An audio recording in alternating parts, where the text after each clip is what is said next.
Supermarkets have a lot of tips and tricks to get you to part with your hard-earned money. The second that you walk in the store, they are tantalizing your senses, sight, smell and sound to get you to spend your hard-earned cash. So in today's video, I'm going to share with you some of the secrets that I know. Let me know down below if you know these too. Hey, I'm Kelly, the Frugal Fun Mum, teaching you all about real life frugality and all the fun that we have living in a neurospicy household. And today I want to share with you supermarket secrets. Let's go. I love grocery shopping. It is not a chore for me. It is my chance to go to the store and I wander the aisles looking like a Stepford wife, looking at all the products, looking at the prices, the shelving, the displays. It's all sensory love for me, but I'm aware of also that it's a sensory nightmare for some people, and I thought that I'd also talk about that today and other things that supermarkets do to trick people, to get you to spend more money, and we need to play the game and not be played. From the second that you walk into the supermarket, your senses are being played, if not being very tantalized by what is going on with sights, sounds and smells. Most supermarkets, you see all the fresh produce as soon as you walk in there. Some have the beautifully cut fresh flowers and others have all the beautiful looking fresh food. Sometimes you've got the smells coming from the bakery. I know some supermarkets have a little cafe, so you're smelling coffee and everything is just delicious. Works well for me because I don't really have a great sense of smell. And I'm a little bit on autopilot when I go shopping too. I wander around and I look at everything, but I don't always process what's going on because I have my book that I take with me and I've sort of gone, I need this and I need this and I need this. So when I'm in there looking, I'm kind of just discovering what's going on. So some of the senses don't appeal to me, but I thought that I'd share because maybe when you're next shopping, you can be like, oh, yes, I remember Frugal Fun Mum talking about this.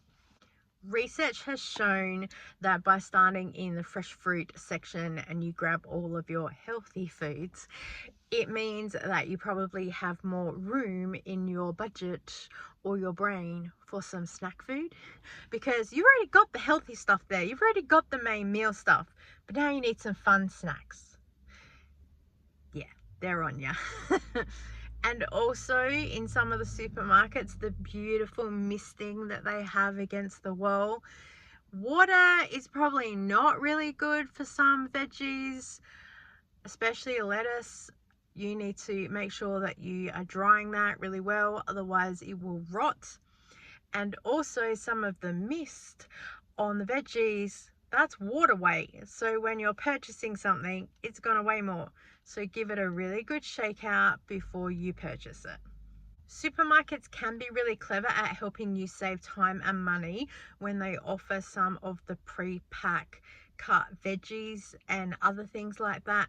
And absolutely, I say, if you have issues cutting food, you're time poor, you're going somewhere, they can be a lifesaver, absolutely. From a cost perspective though, they are going to cost that little bit more money for your convenience, but for some people they are just absolutely perfect. So you have a look in store and what they are. These are the things that I try and get on a markdown because I find then that they weigh the same for the cost and you're saving yourself time as well, which is always a bargain. When it comes to shopping in the aisles, I always say look up, look down and look side to side, because the marketing is usually at eye level. I think it's called eye level marketing or something like that, and that is where brands have paid the most amount of money to have their products front and center. I've done a couple of in-store surveys where people have followed you around and said, what's the first thing that you spot here? And they write notes about it. Did you recognize this? Did you see this? And they do market research and they pay a lot of money to make sure that you're seeing the products that they should be seeing. Even seeing like a little yellow box of lollies or something down on a counter, it was an open bar, one of the researchers that I did, and I said I spotted it from the corner of my eye, and they were like, ooh, and that's the product that they were after. They took me to this section and said, have a look around, and I just happened to spot it, which is exactly what they wanted. So they obviously were happy with their market research, that they got what they wanted, feedback for their client. But it's really important that, yeah, you look up and you look down, because that's where the home brand products are going to be, especially right down at the bottom. My mum buys this demineralized water thing for her iron and other things. I have to squat, if not get down on one knee, to crawl and reach to the back of the shelf to grab this. Where is the expensive water? Right at eye level. The same with cereal. If you have a look at how that is placed, again, that is at child's eye level, and have a really good look at the characters on there. You'll often find the characters are either looking directly at you or they're looking down. So if little kids are there looking up, they can see a cartoon character looking down at them, and it's like, oh, we've got a connection. And then it's like, mum, can we please have that? They know exactly what they're up to. When you are maneuvering around the store with your trolley, have you noticed that the trolleys are about 20% bigger? Every other year they kind of grow a little bit more, and some supermarkets have also started making their trolleys out of recycled materials, and then that's on their branding as well, which makes people feel like they are rewarding ethical shopping, because they have a trolley that's been used from recycled milk cartons, plastics, and other things like that.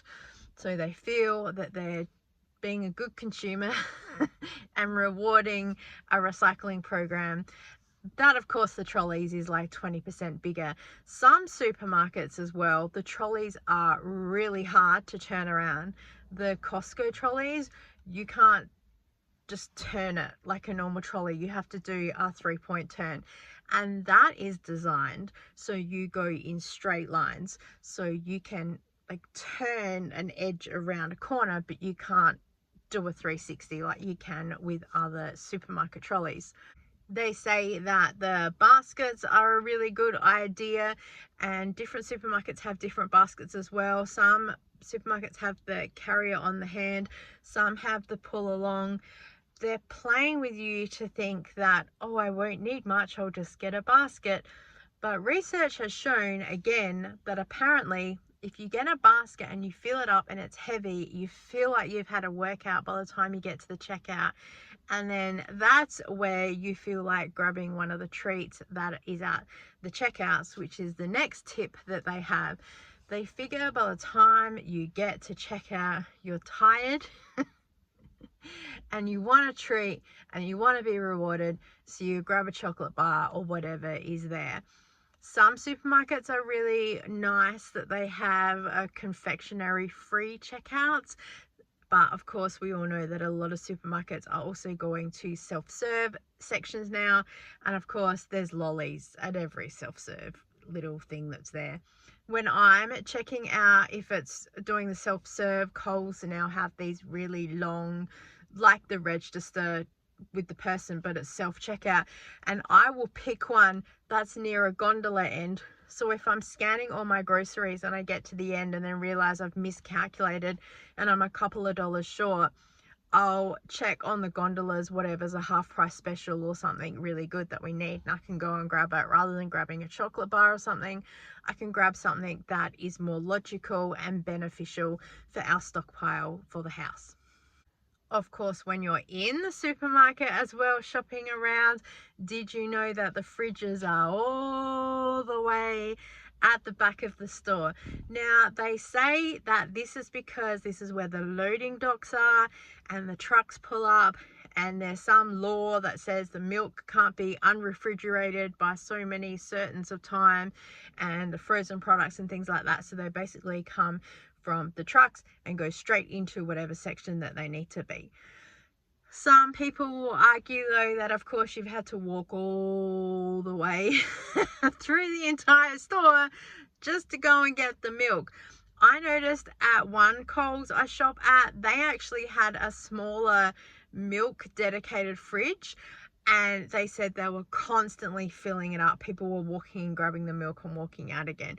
So not sure that works very well for them. It's since disappeared as well. So clearly from a marketing perspective, it wasn't working very well.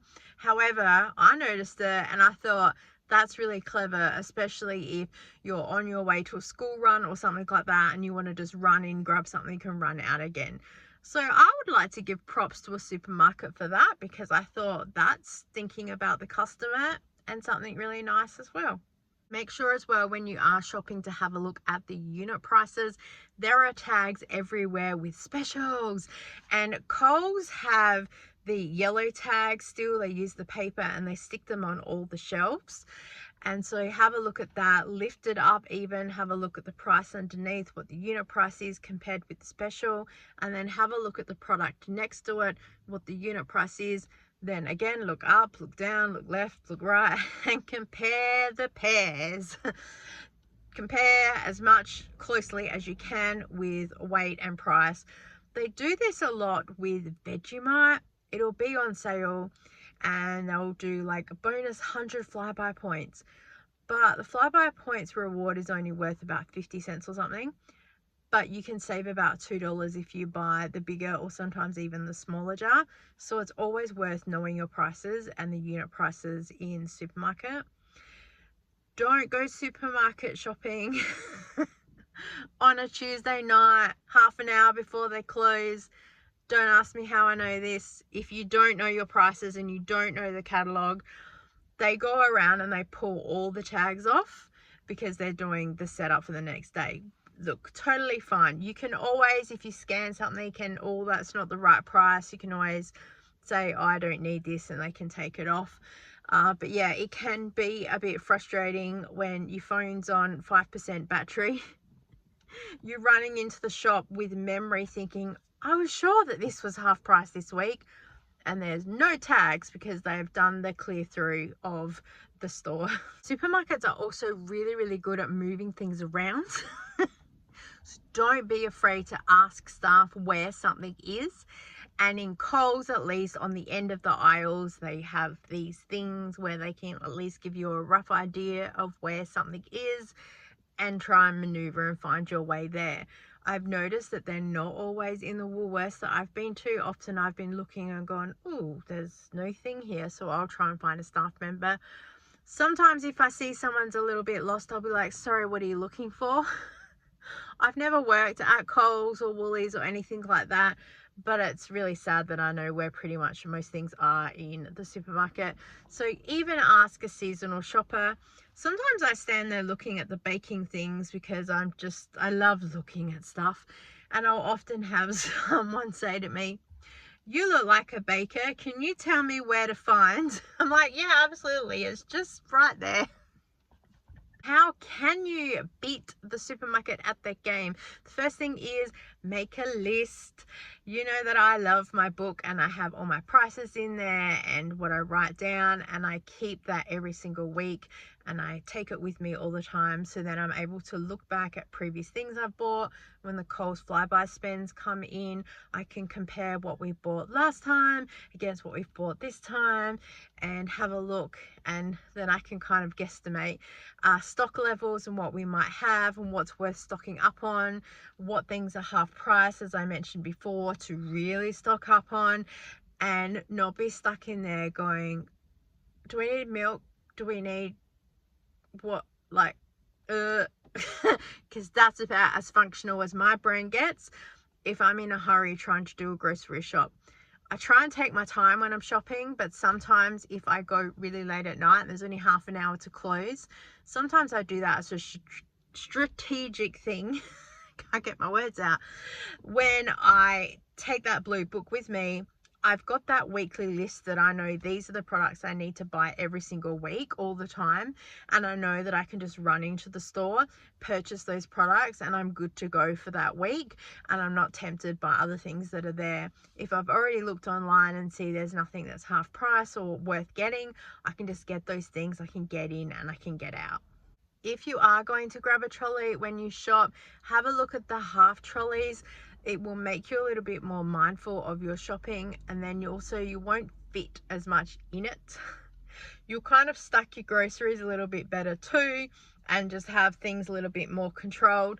Especially, as I said before, I'm doing the Coles weekly spend, so I only need to spend about $50 or $60. I definitely don't want to get one of the massive trolleys, because I will just start throwing additional things in there when we're trying to stick to a budget. So the half trolley works really well for me. I also find they're just easier to push around as well, and they're a lot lighter. Don't go shopping hungry. Even if you have a muesli bar or water with you, which I pretty much carry around all the time, I will pretty much always drink a protein shake right before I go food shopping. And then mentally I go, you've had something, you're not hungry. Because let me tell you, the cream cakes that are in there, the donuts, the chips, they all look absolutely delicious when you are super hungry. And even though you have a budget and you stick to it, if you find something that's on special, like the iced coffee, and you think, oh, I've now got $1.20 to play with, what can I feel? Maybe I deserve a little treat. Which also they say people think about when they're using the handheld carts or the pull along carts. They figure that you've used all your energy to carry all these heavy groceries, or you've gone in strategically to get these one or two things. And they say that the weight of the trolley tricks some people into thinking, oh, I've worked out hard, I should get myself a little treat. Some people have done a lot of time and research into these things. Take some headphones with you if you have issues with the sounds that are in the supermarket. We all know they can be a bit of a sensory nightmare anyway. And even the sensory free hour is just weird, because you can still hear people talking. Although they say they've turned the machines off, you can still hear some beeping in some areas, and it feels a bit eerie because there's not the standard sounds that are around. I've talked to some other parents that have neurospicy children, and they say they enjoy it. But also some sensory hours are like 7 to 8 a.m. in the morning, and they're like, we're still trying to get ready for school. Or it's 10:30 to 11:30, and they're like, my kids are at school, they don't need to be in the supermarket. So some of the hours are a little bit all over the place. But I find also I see a lot of people walking around with headphones anyway, especially if they're in a major shopping center. They've gone into the supermarket to shop, so they've got their own headphones on, whether it's music, audio books, white noise, just noise reducing headphones, whatever works for you. I love the music in a supermarket. I tend to have a little dance while I'm in there because I'm a Zumba instructor. And when I hear music, I think, oh, imagine that as one of our Zumba songs, and I try and write stuff down. So I'm in the supermarket for research as much as what I am for food shopping. But I sometimes will take my own headphones, especially if I'm listening to certain songs or I'm racing to get through an audiobook. And it keeps me motivated on task. I find though sometimes having my own music, I can't concentrate because I'm focusing more on the dancing rather than the food shopping at hand. And the last tip that I have with you, if you have a budget and you really need to stick to it, take cash. It will humble you so fast, let me tell you. So if you have a grocery budget of say $50 or $60, which is what the standard Coles 4 weekly spends are, as I said, write a list, write everything down that you want, what all the prices were. You'll quickly see that maybe you've blown the budget. You'll work out where you need to pare back or how you need to change things around. Go in store, have a look to see if maybe there is something on sale or something a bit cheaper. If there's a home brand that you can get compared with the brand product. Sometimes the brand products are cheaper than home brand when they're on special at half price. Rare, but sometimes it happens. Sometimes the home brand is only 10 cents cheaper than the main brand, but the main brand tastes a little bit better, so it's worth spending 10 cents to get that when it's a half price special. And then you won't be tempted to overspend when you have cash only, because you know that you can't go over your limit. It will really help you. I'm keen to hear if you're aware of any of these supermarket secrets and tips and tricks that they do. If there's anything that I've missed, please leave them down below, because I would love to hear from you what you are aware of in the supermarket. And I look forward to seeing you in the next video. Bye.